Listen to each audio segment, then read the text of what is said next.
Hello and welcome to the class. हम 2023 CPT zoology की questions 47 तक बात किए थे। आज हम 48 क्वेश्चन से बात करेंगे।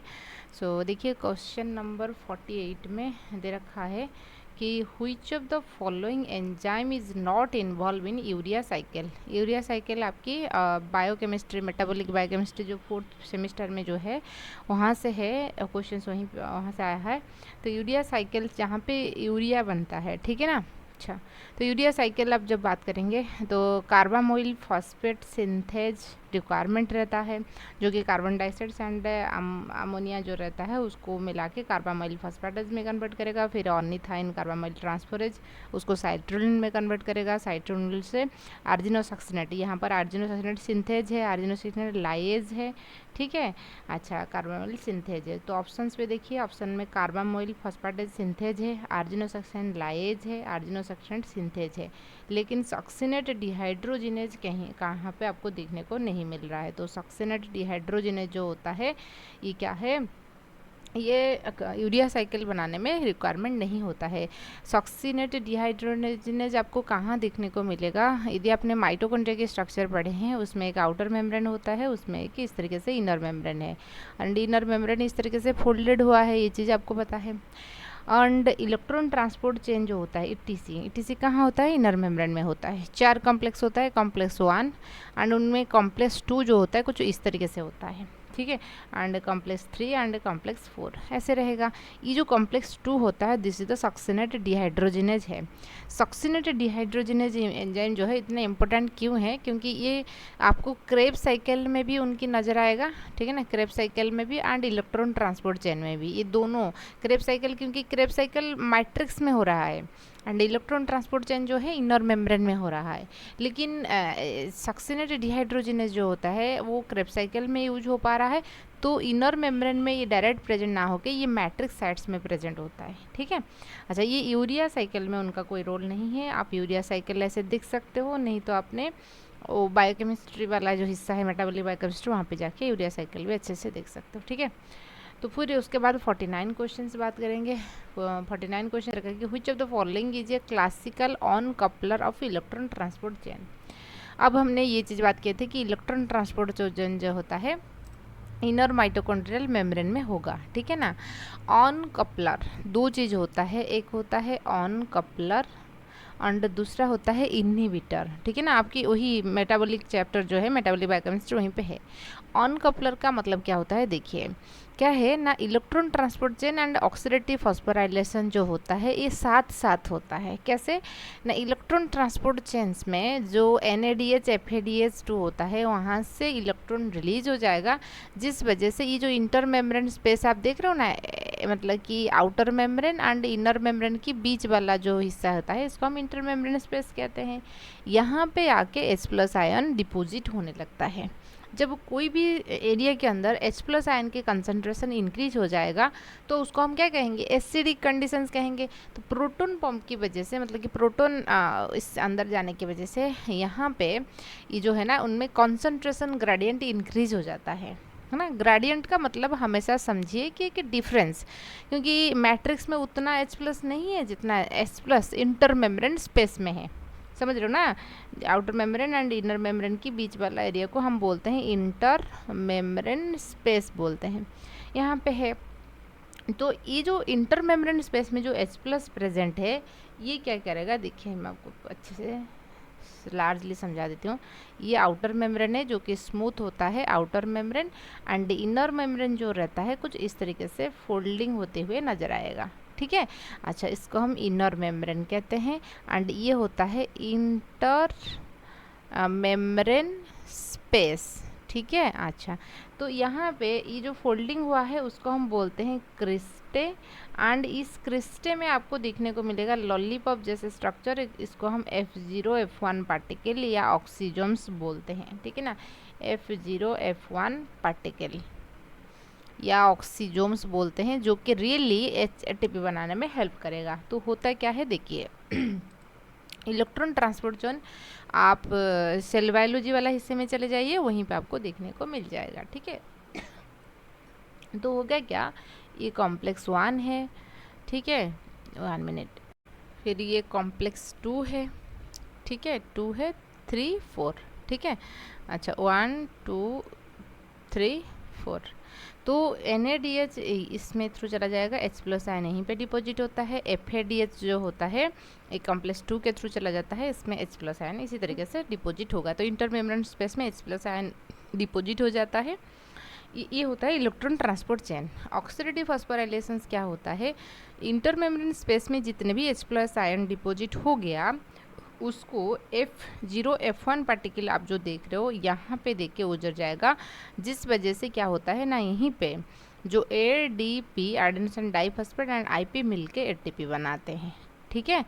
तो ये जो electron transport chain and oxidative phosphorylations जो होता है एक कपल प्रोसेस होता है, साथ साथ चलता है, जिस वजह से इलेक्ट्रॉन मतलब कि जो ATP बन पाएगा, NaDH एंड FADH में जो इलेक्ट्रॉन प्रेजेंट है उसको हम ATP में कन्वर्ट कर पाएंगे। तो कुछ ऐसे सब्सटेंसेस होते हैं जो कि इलेक्ट्रॉन ट्रांसपोर्ट चेन तो कंटिन्यू होगा, उसमें कोई दिक्कत नहीं है, लेकिन उन्होंने क्या करेंगे, ऑक्सीडेटिव फॉस्फोराइलेशन होने नहीं देते हैं। उसको हम क्या कहेंगे ना, अनकपलर कहेंगे। अनकपलिंग, कपल का मतलब क्या है, जैसे हस्बैंड वाइफ होते हैं हम कपल बोलते हैं ना, या बॉयफ्रेंड गर्लफ्रेंड हो गया हम उसको कपल बोलते हैं। तो यहाँ पे अनकपल हो रहा है, अलग अलग कर रही हैं किसको ना, electron transport chain and oxidative phosphorylation. Oxidative phosphorylation नहीं होगा तो ATP नहीं बनेगा, समझ रहे हो ना। अच्छा तो होता क्या है, देखिए कुछ नेचुरल भी होते हैं, जो नेचुरल होता है थर्मोजेनिन होता है, नेचुरल अनकपलर जो जैसे आपने कभी कभी मार किए होंगे, जो छोटे बच्चे होते हैं ना उसको कितने भी ठंड होना क्यों, तो आप उसको ऐसे कोई ब्लैंकेट है या साल है उसको उसके बॉडी के कवर करोगे तो वो फेंक देते हैं, तो क्यों, क्योंकि उनकी बॉडी के अंदर थर्मोजेनिन जो ब्राउन फैट होता है उसकी अमाउंट ज़्यादा रहता है, जिस वजह से क्या होगा ना, थर्मोजेनिन जो है रिलीज होता है। ये जो थर्मोजेनिन होता है that is a natural on coupler, तो ATP उतना नहीं बन पाएगा, तो इसलिए H प्लस आयन जो होता है ये अपने आप थर्मोजेनिन की वजह से ऐसे ही चला जाएगा इंटरमेम्ब्रेन स्पेस को। H प्लस आयन ऐसे जाएगा तभी तो ATP बन पाएगा, लेकिन ऐसे चला जाएगा अपने आप तो ATP नहीं बन पाएगा। लेकिन यहाँ पे जो H प्लस था वो हीट की तरफ है ना, हीट की तरफ रिलीज हो जाएगा, क्योंकि एनर्जी तो है ना, एनर्जी तो किसी भी फॉर्म में रिलीज होना चाहिए। Energy neither be created nor be destroyed, it can transfer from one form to another form. यदि ATP नहीं बन पाएगा तो क्या बनाएगा, हीट बनाएगा, जिस वजह से ये बच्चे जो छोटे बच्चे होते हैं ना उसको नेचुरली हीट उनकी बॉडी से प्रोड्यूस होता है, जिस वजह से उनकी कोई ब्लैंकेट की ज़रूरत नहीं होता है, ठीक है। नेचर ने सारे सुविधाएं दे के बच्चे को बनाता है ताकि वो जिंदा रह सके। पेरेंटल केयर होता है उसके अलावा जो कि जिंदा रहने की पॉसिबिलिटी को इंक्रीज करवा देता है। तो देखिए following is a classical on coupler of electron transport chain, ये आपको क्लियर हो गया। ये होता है ऑन क्लासिकल दे रखा है मतलब कि नेचुरल है, तो जो थर्मोजेनिन होता है ये नेचुरल है। देखिए एंटीमाइसिन, साइनाइड एंड सोडियम आजाइड्स ये जो होते हैं ये इनहिबिटर होते हैं, ठीक है। अच्छा तो आप ऐसे याद रख सकते हो, राको करके RACCO है ना, रेटिनॉन होता है, एंटीमाइसिन होता है, सियानाइड होता है, कार्बन मोनोसाइड्स होता है एंड ओलिगोमाइसिन्स होता है, ठीक है ना। ये होता है आपका इनहिबिटर। इनहिबिटर का मतलब होता है कि ये कॉम्प्लेक्स 1 को ब्लॉक कर देंगे या कॉम्प्लेक्स 3 को ब्लॉक करेंगे, ठीक ना। ओलिगोमाइसिन जो होता है कॉम्प्लेक्स 5 यानी कि F0 F1 पार्टिकल को ब्लॉक करेगा, तो वो मतलब ये कॉम्प्लेक्स काम करना बंद करेंगे तो इलेक्ट्रॉन ट्रांसपोर्ट चेन नहीं हो पाएगा, इसलिए हम उसको बोलते हैं इनहिबिटर। ये इनहिबिट कर रहा है, जो काम है उसको रोक रहा है। लेकिन अनकपलर का मतलब है कि इलेक्ट्रॉन ट्रांसपोर्ट चेन तो होगा लेकिन ऑक्सीडेटिव फॉस्फोराइलेशन नहीं हो पाएगा। आई होप आपको क्लियर होगा कि क्या मैं बोलने की चाह रही हूँ, ठीक है। अच्छा तो ये हो गया चीज़ें। फिर हम देखेंगे यहाँ पे दे रखा है क्वेश्चंस नंबर, आंसर क्या हो जाएगा थर्मोजेनिन 50। देखिए which of the following make eukaryotic DNA replication differ from prokaryotic DNA replications. Make the मतलब उनमें से कौन सी एक डिफरेंसेस है, eukaryotic DNA replication different from the prokaryotic replications. Option A में दे रखा है use of DNA primer rather than RNA primer. दोनों में क्या होता है ना, जो प्राइमर है वो RNA यूज होते हैं ना, जो प्राइमर है थोड़ी सी हिस्सा जो रहेगा RNA ही रहेगा। अच्छा use of different enzyme for synthesis of lagging strand and leading strand. देखिए जो प्रोकैरियोट्स होते हैं, ठीक है ना, हमने ये चीज़ भी डिस्कशन किए हैं, prokaryotic DNA replications and eukaryotic prokaryotic को मैं पिक के लिख रहा हूँ, यूकैरियोटिक को मैंने इक के लिख रहा हूँ ना। प्रोकैरियोटिक में क्या होता है ना, जो डीएनए पॉलीमरेज थर्ड होता है that will synthesise both strand, leading strand हो सकता है एंड लैगिंग स्ट्रैंड होता है, ये दोनों को ये क्या करेगा ना सिंथेसाइज करेगा। लेकिन यूकैरियोटिक में क्या होता है, एक डेल्टा एंड एप्साइलन्स होता है। एप्साइलन जो होता है लीडिंग स्ट्रैंड को सिंथेसिस करता है, डेल्टा जो होता है लैगिंग स्ट्रैंड को करता है। तो इसलिए क्या होगा ना, ये अलग अलग रहता है उनके केस में। यहाँ पे एक ही है लेकिन यहाँ पे आपको दो मिल रहा है, ठीक है। सो ये रहा आपको। फिर हम देखेंगे आपकी नेक्स्ट ऑप्शंस में दे रखा है कि replication is discontinuous rather than semi discontinuous. दोनों में क्या होता है, सेमी डिसकंटिन्यूस होता है, क्योंकि लीडिंग स्ट्रैंड हमेशा कंटिन्यूस रहेगा एंड लैगिंग स्ट्रैंड जो होता है डिसकंटिन्यूस होता है। तो एक स्ट्रैंड कंटिन्यूस, दूसरे स्ट्रैंड से मतलब कि डिसकंटिन्यूस, इसलिए हमने उसको सेमी डिसकंटिन्यूस कहते हैं। तो दोनों में होता है रेप्लिकेशन। तो उसके बाद रखा है replication is discontinuous rather by directional rather than unidirectional. दोनों डायरेक्शंस में होता है, ठीक है। कहाँ पे, आपकी प्रोकैरियोटिक में दोनों डायरेक्शंस में होता है। यूकैरियोटिक में क्या होगा ना, मल्टीपल ऑरिजिन ऑफ रेप्लिकेशंस होता है। मान लीजिए क्योंकि उनकी लेंथ बहुत ज़्यादा है, तो यहाँ से स्टार्ट होके यहाँ ये एक सेगमेंट है, फिर ये एक सेगमेंट है, तो इसी प्रकार के रहता है, मल्टीपल ऑरिजिन ऑफ रेप्लिकेशंस होता है। लेकिन यूकैरियोटिक में प्रोकैरियोटिक में क्या होगा, एक ही ऑरिजिन ऑफ रेप्लिकेशंस होगा, इस डायरेक्शन में चला जाएगा, इस डायरेक्शन में चला जाएगा, तो इसलिए आसान हो जाता है। ये हमको यूकैरियोटिक में बारे में पूछा है ना, तो इसलिए यूकैरियोटिक में दो अलग अलग रहता है। तो आंसर ऑप्शन नंबर बी हो जाएगा। क्वेश्चन नंबर 51 देखिए, which of the following RNA polymerase target only mRNA genes during transcriptions. तो कौन सी ऐसा आरएनए पॉलीमरेज है जो सिर्फ और सिर्फ एमआरएनए को सिंथेसाइज कर रहा है। मैं समझाने के टाइम पे भी आपको बताई थी, आप ऐसे रमता याद रखिए, है ना। मेरा एक दोस्त रीमा, मैंने ये चीज़ भी आपको बात की थी, आरएमटी याद रखिए, क्योंकि ये पॉलीमरेज 1, पॉलीमरेज 2, ए पॉलीमरेज 3, ठीक है ना। आरएनए पॉलीमरेज 1 जो होता है आरआरएनए को सिंथेसाइज करता है। आरएनए पॉलीमरेज 2 जो होता है एमआरएनए को सिंथेसाइज करता है। आरएनए पॉलीमरेज 3 जो होता है टीआरएनए को सिंथेसाइज। ये तो 1 2 3 आपको सीक्वेंस में याद हो जाएगा, ये रमता याद रखिए, आपका हो जाएगा। ये मतलब जब हम पढ़ रहे थे मॉलिक्यूलर बायोलॉजी, तो अब भी मैं बताई थी यहाँ पे। तो वही पूछा है कि हमको एमआरएनए पूछा, आरएमटी, तो एम है 2, तो 2 आ जाएगा, आरएनए पॉलीमरेज 1, आरएनए पॉलीमरेज 2 होगा आंसर, ठीक है। फिर देखेंगे which of the following complex is generated with release on SNRNAP for formation of lariat in the spliceosome. Spliceosome मैंने अच्छे से ढंग से पढ़ाई है, आप उसको जाके ज़रूर चेक कर लीजिए।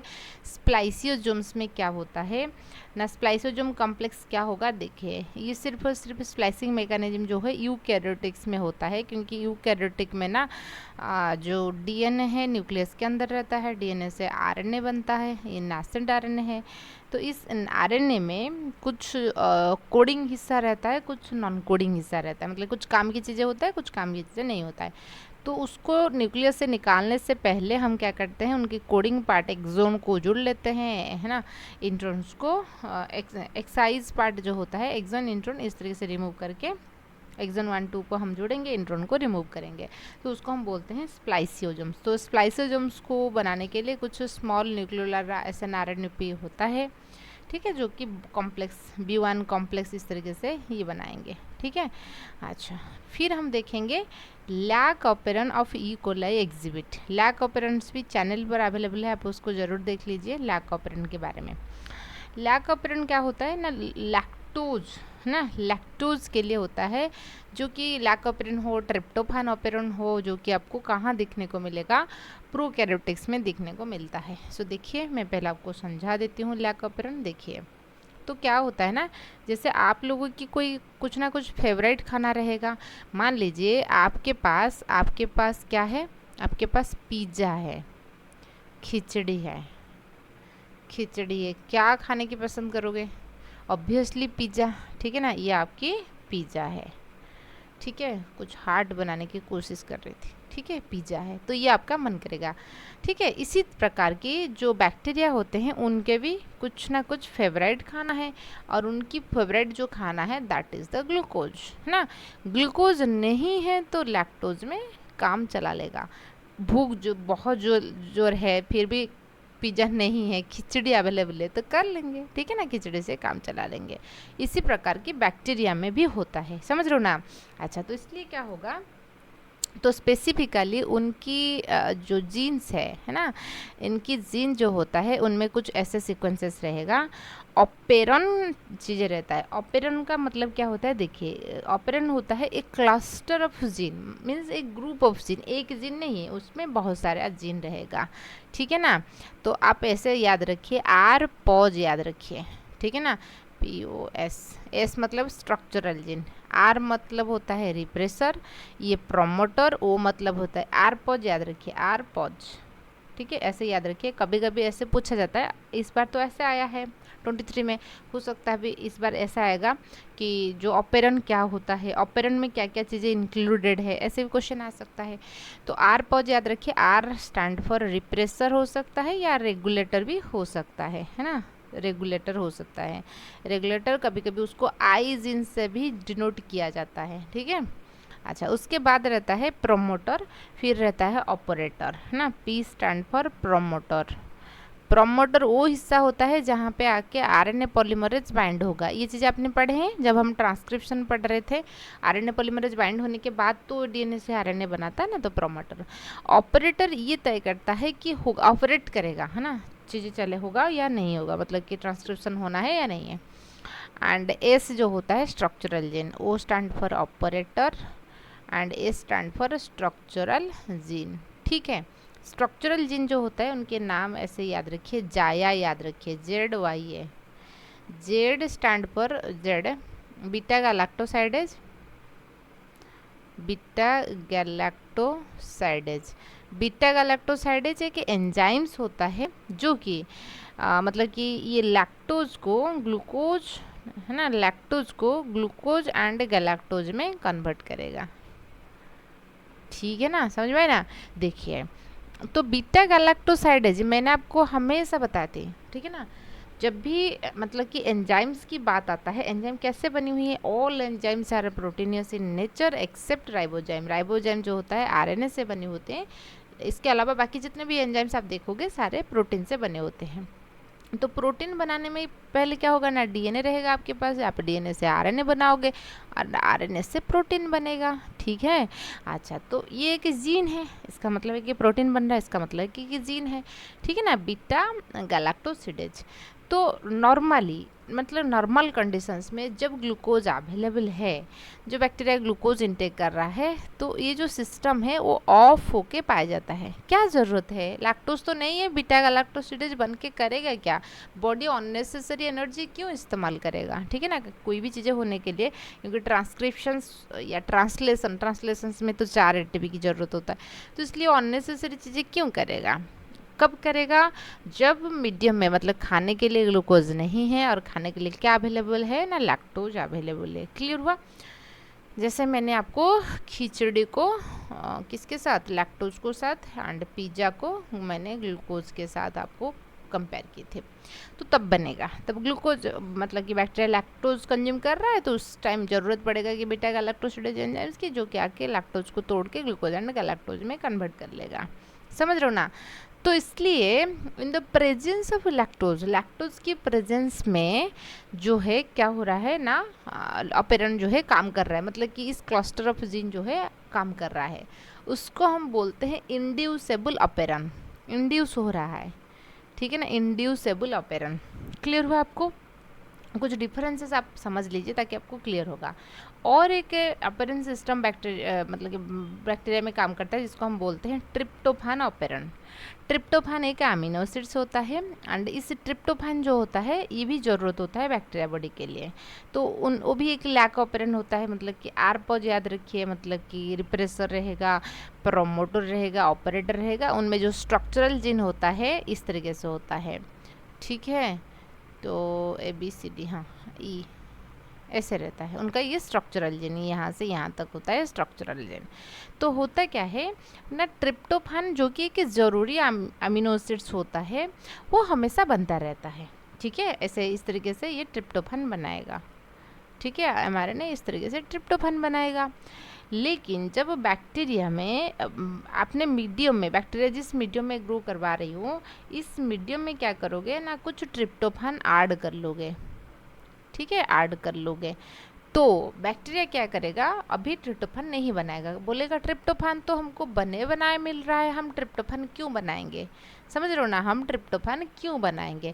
तो इस कंडीशंस में जो ऑपरेंट नॉर्मली वर्क कर रहा था, हमने कुछ प्रोवाइड करने के बाद वो सप्रेस हो रहा है, तो उसको हम क्या कहेंगे, उसको हम रिप्रेसेबल ऑपरेंट्स कहेंगे। आए ना बस समझ में, उसको हम बोलेंगे रिप्रेसेबल ऑपरेंट। आपने, आई होप आपको क्लियर होगा कि इंड्यूसेबल ऑपरेंट क्या होता है। एक मतलब कि एक कंपाउंड या लिगैंड की प्रेजेंस में जब ऑपरेंट यानी कि क्लस्टर ऑफ जीन एक्शंस कर रही हैं, तो हम उसको इंड्यूस कहेंगे। मतलब ग्लूको, अभी आपको ऐसे पूछेगा कि लैक ऑपरेंट में इंड्यूसर कौन होता है, इंड्यूसर लैक्टोज है, क्योंकि जब लैक्टोज आएगा तब ऑपरेंट कम करेगा, ठीक है। ट्रिप्टोफान ऑपरेंट जो होता है एक रिप्रेसेबल होता है, जैसे घर में होता है ना, घर में नॉर्मली ऐसे तो मम्मी लोग जो होते हैं कुकिंग करते हैं, खाना बनाता है। कब खाना नहीं बनेगा आपके घर में, मान लीजिए कभी कोई है ना ओकेज़न है, पार्टी है, या आपको बाहर जाना पड़ेगा, तो उस टाइम पे खाना बंद होता है, मतलब बनाना बंद होता है, नहीं तो नॉर्मली हर दिन खाना बनाया जाता है। तो इसी प्रकार की उनकी हर दिन ट्रिप्टोफान बनता है, लेकिन जब मीडियम में ऐसे बने बनाए ट्रिप्टोफान मिल रहा है, तो उस कंडीशंस में बैक्टीरिया क्या करेगा, ट्रिप्टोफान नहीं बनाएगा। आपको क्लियर हुआ चीज़ें? अच्छा, तो आपने, आई होप आपको क्लियर होगा what is the inducible, what is the repressible, ठीक है। ट्रिप्टोफान आया तो बंद हो गया, है ना, जो ट्रांसक्रिप्शन हो रहा था स्टॉप हुआ। वहाँ पे हम बात करेंगे, यहाँ पे लैक्टोज आया तो ये बीटा गैलेक्टोसिडेज बनना स्टार्ट होगा। तो कैसे होगा, हम देखिए। तो होता क्या है ना, जब भी मान लीजिए ये है इस तरीके से उनका चल रहा है, ये स्टॉप है, सारे कुछ चीज़ें स्टॉप है। कैसे स्टॉप होता है, ये जो रेगुलेटरी जीन आप देख रहे हो ना, ये कुछ वैसे प्रोटीन बनाता है, इस प्रोटीन जाके इस ऑपरेटर में बाइंड हो जाता है, समझ रहे हो ना, इस प्रोटीन जाके इस ऑपरेटर में बाइंड हो जाता है। नॉर्मल कंडीशंस की बात कर रही हूँ, जब मीडियम में ग्लूकोज है, लैक्टोज नहीं है, तो बैक्टीरिया आराम से उनकी फेवरेट खाना ग्लूकोज खा रही हैं, तो इस जिन को लैक्टोज, बीटा गैलेक्टोसिडेज बनाने की कोई ज़रूरत नहीं है। तो वो इस चीज़ों को कैसे स्टॉप करके रखता है ना, उनके एक रिप्रेशर जिन, एक रिप्रेसर प्रोटीन बना रही है, इस प्रोटीन जाके ऑपरेटर को बाइंड करता है। तो ऑपरेटर यहाँ पे बाइंडेड है, इस वजह से क्या होगा ना, जो आरएनए पॉलीमरेज होता है ना, आरएनए पॉलीमरेज आगे की ओर मूव नहीं कर पाएगा, तो इसलिए हो नहीं होता है। जब मान लीजिए ग्लूकोज आ गया मीडियम को, ठीक है, मीडियम को क्या आ गया ना, सॉरी लैक्टोज आ गया, जब लैक्टोज आएगा, लैक्टोज जाके इस प्रोटीन के साथ बाइंड हो जाएगा, ठीक है, बाइंड हो जाएगा। बाइंड होने के बाद लैक्टोज यहाँ पे बाइंड होने नहीं देता है, किस में, ऑपरेटर एरिया में बाइंड होने नहीं देता है। तो ये जब बाइंड होने नहीं देगा उसको, ठीक है ना, ऑपरेटर एरिया में उसको जब बाइंड होने नहीं देगा, तो ऑपरेटर रीजन अभी फ्री है, समझ रहे हो ना, ऑपरेटर रीजन अभी फ्री है, तो ये चला जाएगा, ठीक है, इनकी प्रेजेंस में, ठीक है। तो जब बाइंड था ये नहीं हो रहा था, ठीक है ना। आप क्वेश्चंस देखिए, लैक ऑपरेंस जो होता है इंड्यूसेबल नेगेटिव कंट्रोल होता है। जब ये बाइंड हुआ, जब बाइंड होगा एंड चीज़ें चलेगा तो हम उसको पॉजिटिव कहेंगे। जब बाइंड नहीं हुआ यानी कि आपने रिमूव आउट किया, फिर ट्रांसक्रिप्शन यानी कि जो जीन एक्सप्रेशन जो प्रोसेस है कंटिन्यू हो रहा है, तो उसको हम नेगेटिव कहेंगे। पॉजिटिव नेगेटिव इंड्यूसेबल रिप्रेसेबल के साथ लेना देना नहीं है। इंड्यूसेबल ऑपरेंट पॉजिटिव भी हो सकता है, नेगेटिव भी हो सकता है। रिप्रेसेबल ऑपरेंट पॉजिटिव भी हो सकता है, नेगेटिव भी हो सकता है, ठीक है। कोई चीज़ें बाइंड होने से यदि चीज़ें स्टॉप हो जाता है तो हम उसको नेगेटिव कहेंगे।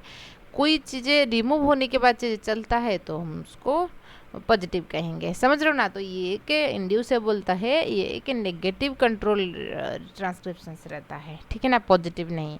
क्योंकि जब ये नेगेटिव हुआ, जब ये रिमूव आउट हो गया है ना, जो आपकी उनकी क्या था, ये जब रिमूव आउट हो गया तभी ये काम किया, ठीक है। अच्छा, तो इसलिए exhibit lac operon exhibit inducible है and negative control transcription. I hope आपको क्लियर होगा कि नेगेटिव कंट्रोल हम क्यों कह रही हैं, क्योंकि जब इन्होंने बाइंड था तो नहीं हो रहा था, ठीक है ना। जब उन्होंने उसको रिमूव किया, है ना, ये जो रिप्रेसर प्रोटीन जो है इसमें जब तक बाइंड था तब तक यहाँ पे कुछ नहीं हो रहा था। तो जब यहाँ पे लैक्टोज जो है इसके साथ बाइंड हो गया तो, है ना, अभी क्या होगा, ये इसके साथ बाइंड होके आगे की ओर काम कर लेगा। ठीक है, क्लियर हुआ। ये है लैक ऑपरेंट के बारे में। आई होप आपको चीज़ें क्लियर होगा। ठीक है ना, लैक ऑपरेंट में क्या क्या चीज़ें चल रहा है। ठीक है।